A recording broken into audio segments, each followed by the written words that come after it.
Hello everyone. चलिए start करते हैं exercise 6.2 question number 1 of class 9th। Question है find the value of x and y and then show A B is parallel to C D. Question में आपको दो parallel line given है A B and C D. एक transverse आपको given है, मान लीजिए इसका नाम एम है।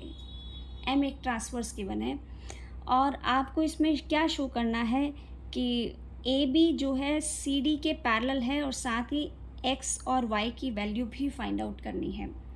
देखिए, इस क्वेश्चन को करने से पहले आप मेरी उस वीडियो को ज़रूर देखिएगा जिसमें मैंने आपको कुछ इंपॉर्टेंट टर्म्स बताई हैं जो इस चैप्टर में बहुत इंपॉर्टेंट होने वाली हैं। ठीक है, जिसमें आपको alternate interior angle, vertically opposite angle, इन सब के बारे में बताया गया था।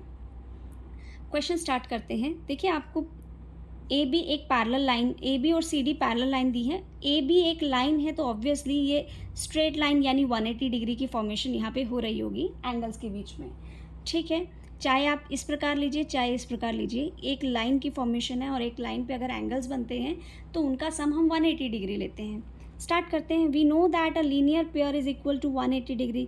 सो इस रिलेशन से इस x और इस 50 का सम कितना हो जाएगा? 180 डिग्री। तो x प्लस 50 इज़ 180 डिग्री।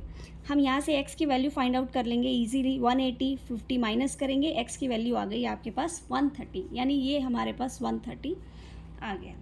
ठीक है, अब हमें पता है कि वर्टिकली ऑपोजिट एंगल्स कैसे होते हैं। वर्टिकली ऑपोजिट एंगल इक्वल होते हैं। सेकेंड वाले पेयर में देखते हैं तो ये जो 130 है और ये जो y है ये वर्टिकली ऑपोजिट एंगल बन रहे हैं, तो इस नाते y जो है 130 हो जाएगा। Angle y is equal to 130।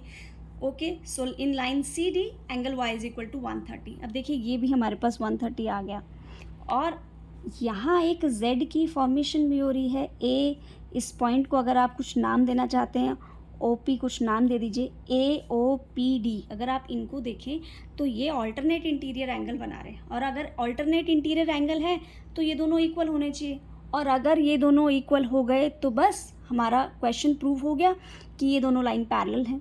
ठीक है, तो ये देखिए, in two parallel lines the alternate interior angles are equal और इस x की वैल्यू 130 आ रही है, हमने अभी डिराइव करी, और इस y की वैल्यू वर्टिकली ऑपोजिट एंगल की वजह से ये भी 130 आ रहा है, तो इन दोनों की वैल्यू सेम आ गई यानी 130।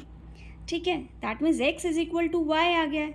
It means x is equal to y, hence A B is equal to C D, यानी A B is parallel to C D.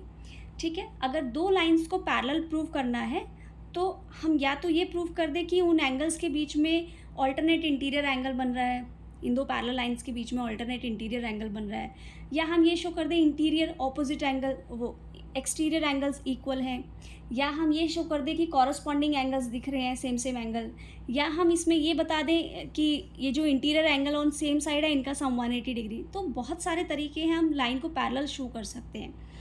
यहाँ पे मुझे सबसे सूटेबल यही दिख रहा था तो हमने इसको अप्लाई कर दिया। आई होप आपको क्वेश्चन समझ में आया होगा। फिर भी आपका कोई डाउट है तो मुझे कमेंट में ज़रूर लिखिएगा, मैं उसको सॉल्व करने की और समझाने की पूरी कोशिश करूँगी। वीडियो समझ आई तो प्लीज़ लाइक कीजिएगा, शेयर कीजिएगा और चैनल को सब्सक्राइब कीजिएगा। थैंक यू, धन्यवाद।